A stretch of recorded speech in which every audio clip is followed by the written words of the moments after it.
Fala aí, tudo beleza? Eu sou o professor Dalmo Azevedo e eu estou contigo aqui dando início a uma aula em que falaremos sobre agentes públicos, tá? Nosso assunto é bem legal, bem tranquilo e normalmente ele é encontrado em diversas provas de concurso público por aí. Quando você fala em agentes públicos, nós temos duas coisas importantes para a gente fazer aqui. Primeiro, saber conceituar, saber classificar, enxergar quem são esses agentes públicos e essas características sobre quem são e como que se configura. E depois, estabelecer a sua entrada nessa relação com a administração pública. Então a ideia de hoje é a gente trabalhar a questão de conceito, classificação e também falarmos um pouco ali sobre o concurso público, tá? Então vamos lá. A ideia é a seguinte: a partir do momento que você está falando de agentes públicos, agente público é o termo, é a palavra mais abrangente, mais ampla que nós temos no direito administrativo para falar qualquer pessoa que tenha uma atividade, uma atuação em nome da administração pública.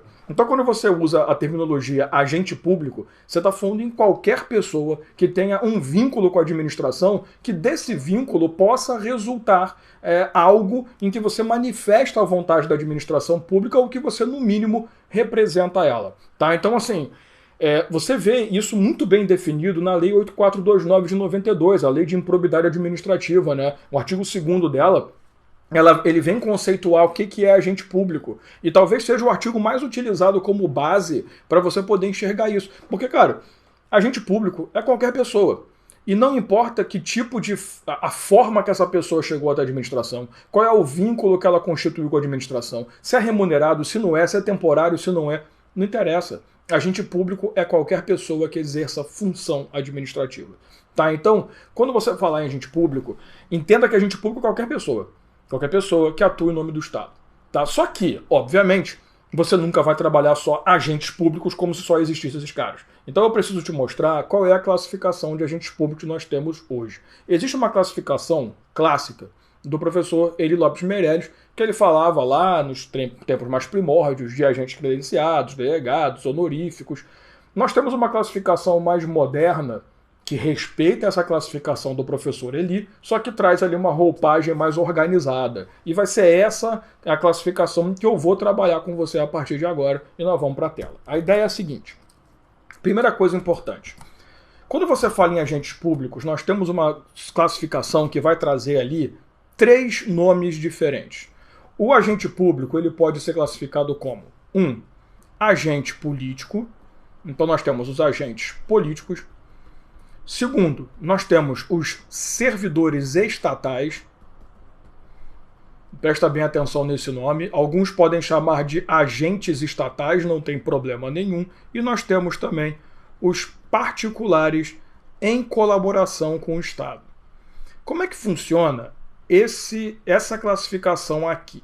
Primeiro vamos aqui pelos agentes políticos. Agente político, normalmente, e essa daqui é o conceito genérico, clássico, básico, é aquele que foi eleito, que está numa condição em relação ao Estado por eleição. Inclusive, o agente político é o cara que vai exercer a mais alta função política do Estado. Porque o agente político é necessariamente aquele cara que é escolhido pelo povo, que é colocado naquela posição mediante um procedimento de eleição para tomar decisões específicas. Então, quando você pensa em presidente, prefeito, vereador, deputado, esses caras, eles são agentes políticos. Então, de regra, falar agente político é falar naquela pessoa que detém a característica de ter sido eleita para o cargo e vai exercer ali a chamada função política do Estado, né? A função diretiva do Estado pela composição política. O problema é que alguns doutrinadores, com o tempo, passaram a acrescentar algumas pessoas aqui nesse grupo. E esses doutrinadores, eles meio que foram acompanhados pela STF em alguns julgamentos. Então, assim, o que você precisa levar para a prova? Agente político é todo cara que é eleito, ponto final. Então, aquele cara que é eleito ou até mesmo nomeado depois de uma eleição, que são os auxiliares, por exemplo, dos chefes do executivo, né, porque o chefe é eleito e ele depois nomeia ali, designa alguém para agir como ministro, como secretário. Então, essas pessoas, a gente costuma dizer, os eleitos e seus auxiliares, ministros, né, e secretários, eles são agentes políticos classicamente falando. Porém, a doutrina tem trazido uma complementação a isso. e tem colocado ali membros da magistratura, membros do Ministério Público e também os diplomatas como agentes políticos nacionais. Por quê? Apesar de não serem eleitos, no caso da magistratura, né, nos três, né, mas não serem eleitos ali os procuradores e promotores da República e tal, apesar de não serem eleitos, eles exercem uma função essencial de Estado e em muitos momentos também uma função política do Estado, uma função diretiva de Estado. Essa é a defesa para alguns, para outros é porque eles têm uma importância grande na condução política nacional, até porque interferem muito também na política, dependendo da sua atuação.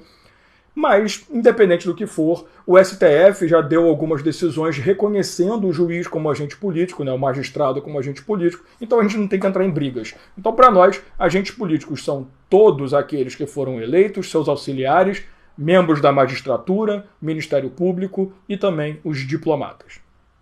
O segundo grupo que eu te falei são os chamados servidores estatais, que aqui você vai encontrar três caras.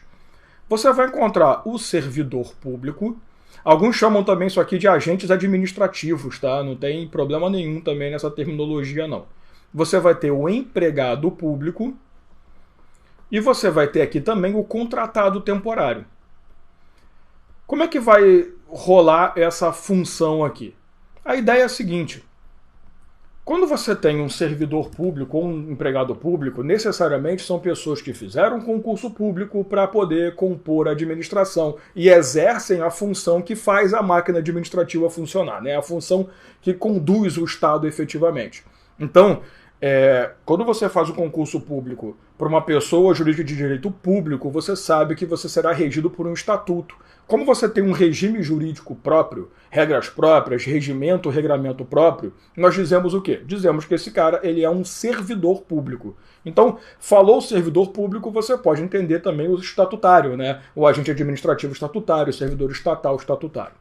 Já aquele que fez concurso público, foi nomeado, tomou posse, está exercendo o cargo dentro da administração pública, porém, em uma pessoa jurídica de direito privado, nós dizemos que esse cara, por ser regido pela CLT, ele não é um servidor público, mas um empregado público. Até porque a CLT usa essa terminologia, né? Empregador e empregado. Então, para a sua tela, a gente pode fazer o seguinte, ó. Aqui tem concurso, mas o cara é regido por estatuto. Aqui tem concurso regido por CLT. No caso do contratado temporário, isso aqui está previsto lá no artigo 37, inciso 9 da Constituição. Esse cara aqui, ele não passa por um concurso necessariamente, mas passa pelo que a gente chama de processo seletivo simplificado. Parece qualquer coisa menos PSS, né? Um processo seletivo simplificado. A contratação temporária, ela ocorre sempre que estamos numa situação de excepcional interesse público, tá? Então, o Estado não tem o tempo hábil para realizar o concurso e precisa fazer uma contratação para atender a uma demanda específica da sociedade. Nesses casos, tem que ser caso de, assim, desespero total, tá? Você está precisando mesmo colocar alguém ali. E esse pessoal, eles têm uma lei própria. A Lei 8.745 de 93 é a lei que vai reger a contratação temporária. Então, assim, o contratado temporário, o nome já diz, ele tem um contrato com prazo final. Esse contrato pode ser de 1, 2, 3 ou até 4 anos, dependendo ali do que a lei determina como um contrato válido para cada uma das situações. Um exemplo que eu posso te dar, que eu gosto de usar, imagina que você está ali falando de um colégio estadual, né, no meio do ano letivo, você descobre ali que tem uma falcatrua geral rolando, todos os professores, está todo mundo misturado, você vai sair mandando todo mundo embora. Vai fazer o quê? Você vai pegar os alunos e deixar sem aula o resto do ano?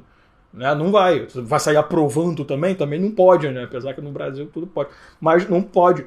Então o que vai acontecer? Nós precisamos contratar gente, professores, para colocar ali para atender uma demanda excepcional. E contrata, o professor vai vir contratado a fazer um PSS. PSS pode ser uma prova simples, pode ser uma entrevista de emprego, sabe? Pode ser uma conversinha, um currículo, sei lá. Vai ser definido ali no processo. E esse cara vai tapar o buraco, entre aspas, até que se possa realizar um concurso público efetivo, tá? Então é para resolver essas demandas de lapso temporal pequeno, de curto prazo, mas de necessidade excepcional para o povo.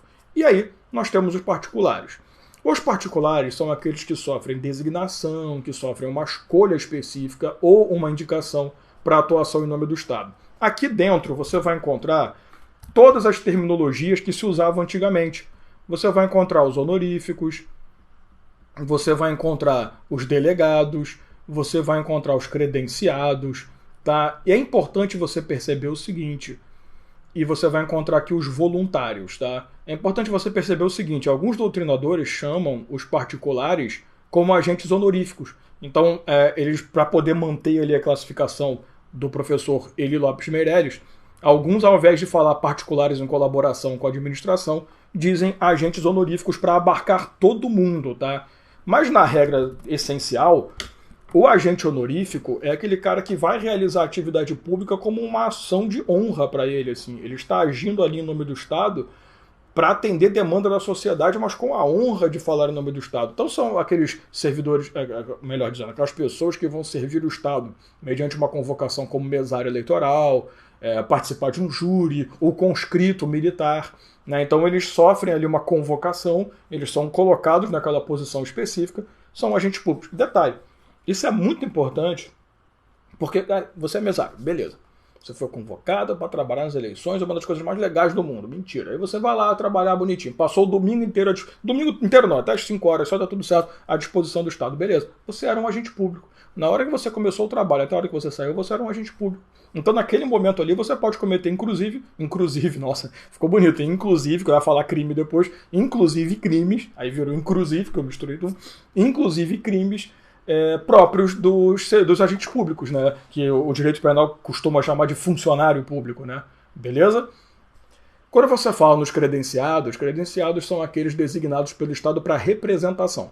Então, um evento internacional de direito em que você, vou pegar um especialista tributarista e vou mandar para representar o Brasil ali naquela discussão. Então, quando você tem esses eventos, você indica alguém para representar o Brasil, para rodar o mundo, representando a vontade do Estado. Quando você tem o agente delegado, são aqueles que você estuda lá em serviços públicos, né? Concessionários e permissionários, é aquela descentralização por colaboração ou por delegação. Então eles são os agentes delegados, eles têm uma delegação para prestar um serviço público em nome do Estado. E por último, os voluntários, que o nome já diz tudo. É aquele que se põe, eu estou disposto a ajudar. Pandemia, problema, tal, vem os particulares e vamos ajudar voluntariamente, beleza? Então esses são os particulares em colaboração. Todo mundo é agente público. E nem que seja por meia hora da vida, podem cometer atos próprios de agentes públicos, como, por exemplo, lei de improbidade administrativa. Então você pode cometer improbidade, mesmo sendo um voluntário. Por que é importante você estudar isso? Porque depois que você consegue fazer essa análise, a gente precisa começar a ver algumas regras específicas. E a regra que eu vou trabalhar com você agora é a regra sobre concursos públicos. Como eu te falei, de regra, para o cara poder prestar exercer uma função administrativa, agir em nome do Estado com vínculo efetivo, ele precisa fazer um concurso público. Tá? Só que nem sempre é assim. A própria Constituição Federal, o artigo 37, inciso 2º, vai dizer para você o seguinte, olha, o concurso público é o meio pelo qual se assume cargo ou emprego público, cargo público se refere a servidor, emprego público a empregado, tá? Ressalvados os casos em que eu posso fazer uma livre nomeação. Ou seja, tem alguns caras que eles não vão fazer o concurso para assumir, mas isso não quer dizer que eles não são agentes administrativos, tá? Que são os comissionados ou os detentores de uma função de confiança. Então, deixa eu só fazer esse esquema com você. Você tem o cargo comissionado e você tem a função de confiança. Nesses dois casos aqui, tá? Tanto o comissionado quanto a função de confiança, deixa eu fazer o ajuste aqui, cargo comissionado e função de confiança. Esses cargos e funções, eles são especificamente apontados para a posição de chefia, direção e assessoramento. A própria Constituição deixa isso muito claro. Você não pode colocar alguém como comissionado num cargo que tem que ser provido mediante concurso público. Só que o detalhe é que, assim, quando você fala em comissionado e detentor de função de confiança, você tem que saber fazer bem a diferenciação. O comissionado, ele pode ser, tá, parte servidor efetivo e parte pessoa estranha à administração pública. O que quer dizer isso aqui? Eu, Dalmo, não sou servidor, beleza, vem um cara da administração, que é meu amigo, tal, que ele pode indicar a gente, e fala, pô, Dalmo, tá afim de trabalhar na administração pública? Tô, tranquilo, então você vai ser chefe. Livre nomeação e livre exoneração. Isso é o que vale para tanto comissionado quanto função de confiança. Livre nomeação. Quando você fala livre nomeação, basta um ato de nomeação, não tem que nem justificar. Por que você chamou o Dalmo? Não interessa. Então, livre nomeação é isso. Eu posso colocar quem eu quiser sem precisar passar por um procedimento prévio. Agora, assim como entra fácil, sai fácil. Porque se você tem a livre nomeação, você sofre o fantasma da livre exoneração. Então o cara pode me chamar, eu assumo, uma semana depois ele vê que fez merda. Pô, o Dalmo não nasceu pra isso não, o Dalmo é tão idiota que não serve pra isso não, mano. Vou exonerar esse cara. Livre exoneração significa eu vou desligar você da administração pública e não preciso justificar motivos, mostrar motivos.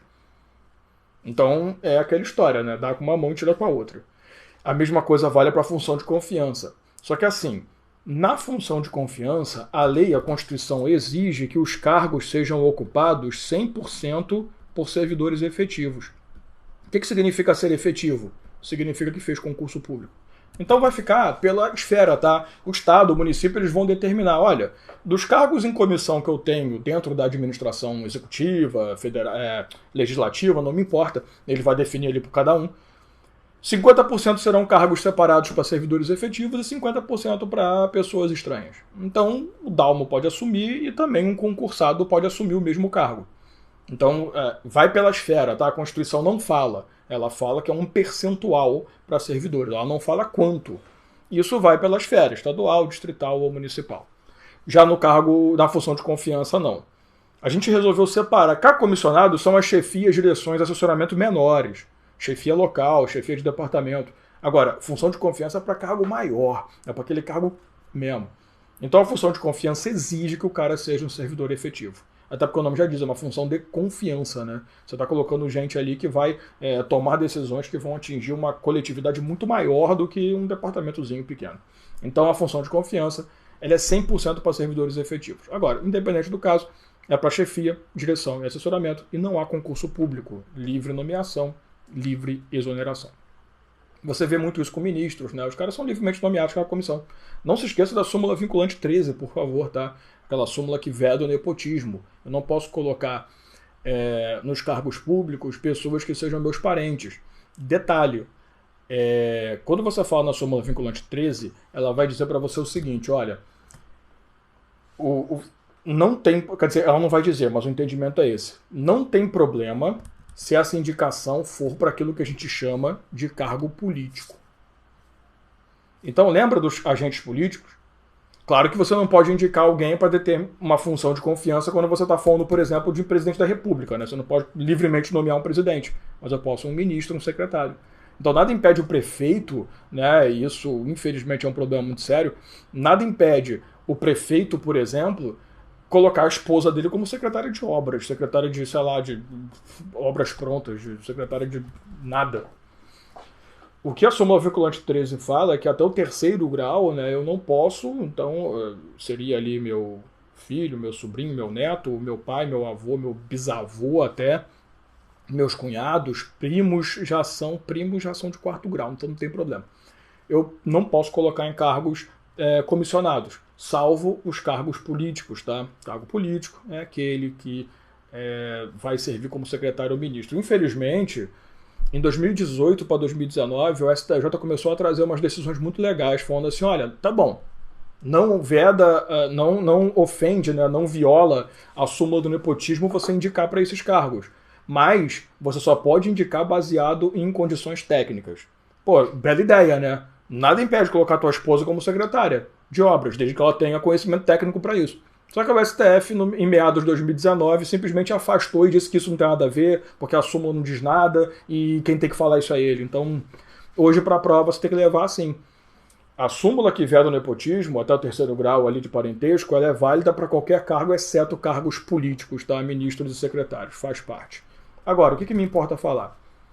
Do próprio concurso público. Porque quando você fala no concurso público, nós temos algumas regras muito importantes que você precisa conhecer. Primeiro, o concurso público ele é essencial, obrigatório toda vez que você estiver falando em acesso a cargos de servidor público ou empregado público. Então, ele sempre tem que acontecer para cargos e empregos públicos. Servidor público e empregado público. Por que eu estou falando isso? Porque, de novo, né? Quando for chefia, direção, assessoramento, você pode colocar ali um nomeado, mas também você não pode colocar o nomeado como técnico judiciário, que é um cargo que só se consegue mediante concurso. Tá?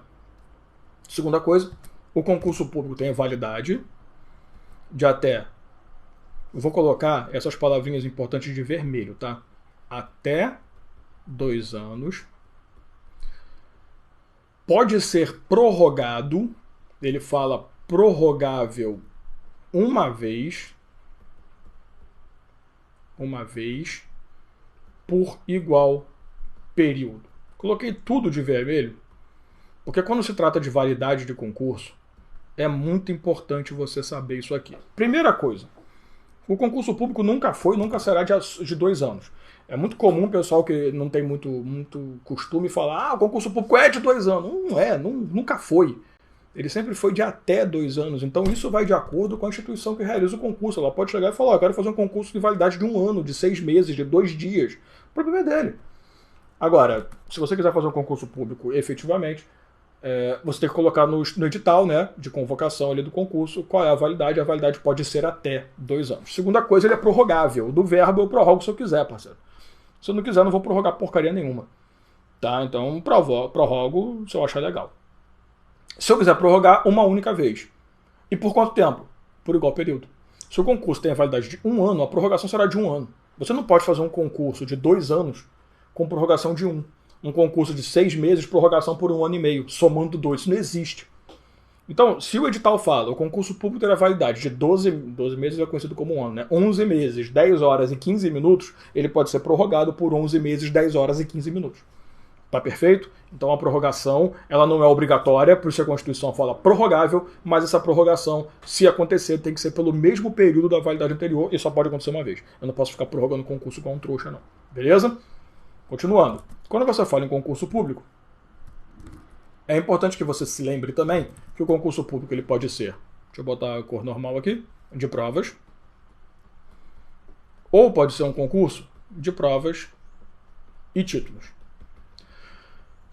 Quando você fala no concurso de provas, o que você está falando é o seguinte: o concurso de provas é aquele que pode ter diversas etapas, mas que são provas.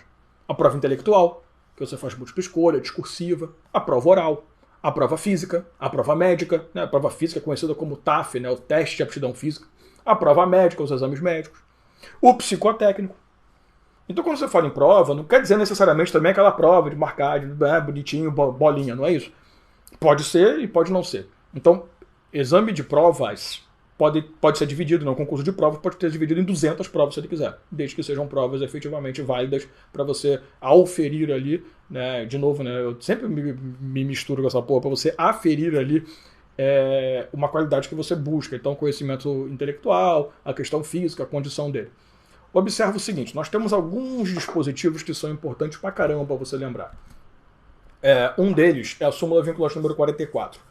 A súmula vinculante 44, ela fala o seguinte, eu estou colocando na tela aqui para poder te falar exatamente como está lá. Só por lei, se pode sujeitar a exame psicotécnico a habilitação de candidato a cargo público. Então, o que é o psicotécnico? É aquele exame em que eu vou analisar algumas situações específicas mediante testes muito malucos. Desculpa se você é psicólogo e tal, mas pô, na boa. Eu sou de um tempo, eu dou aula de 18 anos, cara. Nesse momento que eu tô gravando, tem 18 anos. Então, eu sou do tempo que o psicotécnico não tinha nada. O edital não falava nada, eu só falava assim, vai ter psicotécnico. Aí você chegava numa sala, fazia o psicotécnico, e o cara falava assim, desenha uma parede. Aí você desenhava uma parede, você tem tendências homicidas. Por quê? Porque a sua parede é vermelha. Pô, é sangue. Então era meio maluco o negócio. Tanto que a gente tinha professores de psicotécnico. Preparava o cara para fazer ele psicotécnico. Aí a coisa começou a ficar meio bagunçada, porque ninguém entendia os critérios. E a gente entrava com mandado de segurança à torta direito e o cara conseguia uma liminar ali, entrava e nunca mais saía. Então o que aconteceu? Começou a se criticar muito essa etapa. Para resolver, houve uma súmula editada na época, depois que surgiu o poder de súmula vinculante, muitas súmulas foram convertidas em súmulas vinculantes para se tornar uma regra geral. Essa é um exemplo. Então a súmula vinculante 44 ela fala o seguinte, olha, pode ter concurso psicotécnico desde que tenha uma lei na esfera determinando. Então se o concurso é estadual, tem que ter uma lei do estado dizendo pode fazer e os critérios de análise serão esses. Porque quando você for fazer o psicotécnico, você tem que conhecer todos os critérios que serão utilizados para analisar sua condição psicológica. Beleza? Outra súmula importante é a súmula 683 do STF, tá? Salvo engano da minha parte, é exatamente 683, que fala do limite de idade. Porque no artigo 7º, inciso 30 da Constituição, você pode ter uma confusão ali em relação à questão de idade para serviço e tal, e você pode, pô, mas espera aí, eu já vi concurso público em que o cara com 13 anos, 14 anos pode fazer EPICAR, né, aqueles concursos militares e tal, que são coisas diferentes, tá? Concurso militar e concurso público civil são duas regras diferentes, mas no fundo, isso vale para os dois. Idade, altura, sabe essas questões também? Isso é o que a gente chama de discriminação finalidade, isso pode. A súmula 683 diz que o limite máximo de idade ele pode ser utilizado no concurso, que é o mínimo é 18, isso é clássico. Né? Para concurso público civil, militar é um pouco menor, como eu falei, EPICAR, escola técnica, né? Que não é militar, mas a escola técnica em si é o colégio naval, né? Aí sim. Quando você tem ali alguns concursos militares, não tem problema, mas no concurso público em si, 18 anos é o mínimo, mas quando você diz idade máxima, você diz que você tem que te justificar, né? Ah, não, porque depois dessa idade o cara já perde ali a condição dele, não dá pra correr atrás de bandido e tal. A altura também, então tudo isso é válido, tá? Essa súmula, ela acabou estabelecendo essa discriminação finalidade. Agora, só não vai fazer igual o concurso de São Paulo, que determinava o número mínimo de dentes na boca, né? Que aí já é sacanagem, né? Isso aconteceu mesmo, procura no Google aí. Tinha um concurso que falava, não, tem que ter tantos dentes na boca. Assim, imagina os corintianos, concurso. Um abraço pros corintianos, tá? Quem tá falando, né? Eu sou muito. Meu irmão é palmeirense, eu não sou não. Meu irmão é, então por isso que eu falei. Só uma homenagem ao meu irmão, um grande abraço pro meu irmão, inclusive. Qual é a ideia? Você pode fazer desde que tenha uma justificativa. Então não se assuste, concursos que pedem experiência, isso acontece, desde que devidamente justificado. E nós temos também a súmula 684, que diz que um candidato não pode ser vetado de participar do concurso sem uma motivação. Então, é óbvio, né? Eu também não posso chegar e falar assim, esse candidato não pode, né? Porque existe uma coisa no concurso chamada cláusula de barreira. Cláusula de barreira é uma cláusula que você cria no edital que não permite que você passe para a próxima etapa. Por exemplo, só vão para o exame psicotécnico os 300 primeiros classificados. Então, mesmo aquele que fez o número mínimo de pontos, se ele não ficou entre os 300, ele parou numa barreira e não foi para a próxima etapa. Isso pode. O que não pode é você simplesmente falar assim, ó, tô escolhendo hoje, eu vou levar só 30. Não é assim que funciona, tá? Além disso, observe uma coisa. Nós temos o concurso também de provas e títulos. Nesse aqui você vai ter o concurso de provas, que como ficou bem claro para você, ele tem a função eliminatória, que é igualzinho às provas daqui, mas também pode ter a apresentação de títulos, que o edital vai determinar quais são os títulos que têm que ser oferecidos, qual pontuação vai dar. Você nunca poderá, no concurso público, ser eliminado por falta de títulos. Senão os botafoguenses nunca iam fazer concurso na vida. Um abraço pro botafoguense, sou fluminense, não tem moral nenhuma pra falar também. Tá arrumando briga com todas as torcidas do futebol do mundo. Mas qual é a ideia? Quando você faz o concurso público e provas e títulos, que só de títulos no Brasil não pode, tá? Para concurso para cargos públicos em geral, salvo ali questão militar, mas público civil não pode. Quando você tem a parte de títulos é para você se classificar melhor. Então você vai ter uma nota, pode ser que você nas provas ficou em 10º lugar, mas com os títulos você sobe para primeiro, tranquilo. Ou se você não apresentou título nenhum, você pode cair para 50º, não importa. Mas você nunca será eliminado porque não apresentou títulos, beleza? Isso é uma coisa extremamente importante para você conhecer. E por último, não menos importante, ficou-se muito bem estabelecido que o candidato que ficou aprovado no concurso público dentro do número de vagas, ele possui o que a gente chama de direito subjetivo à convocação. Por quê? Porque quando o edital fala eu tenho 30 vagas, é porque existem 30 cargos vagos na administração. Então não tem lógica eu fazer um concurso para 30 vagas e chamar só 10 durante a validade. Então, pelo amor de Deus, né? Então é por isso que a gente fala, ó, se o edital falou 30 vagas e você ficou nos 30 primeiros classificados, primeiros lugares, você tem que ser chamado durante a validade, inclusive na prorrogação, mas tem que ser chamado. Se você não foi chamado, você tem direito subjetivo à vaga, porque você está no número de vagas, a convocação. Agora o que eu não posso fiquei em 35º. Aí você tem uma mera expectativa de convocação. Se eram 30 vagas, você ficou na posição número 31, chamou só 30, você não pode fazer nada. Tá? Ali é só expectativa. Faça outro concurso, torce para alguém morrer, não sei. Essa é a ideia.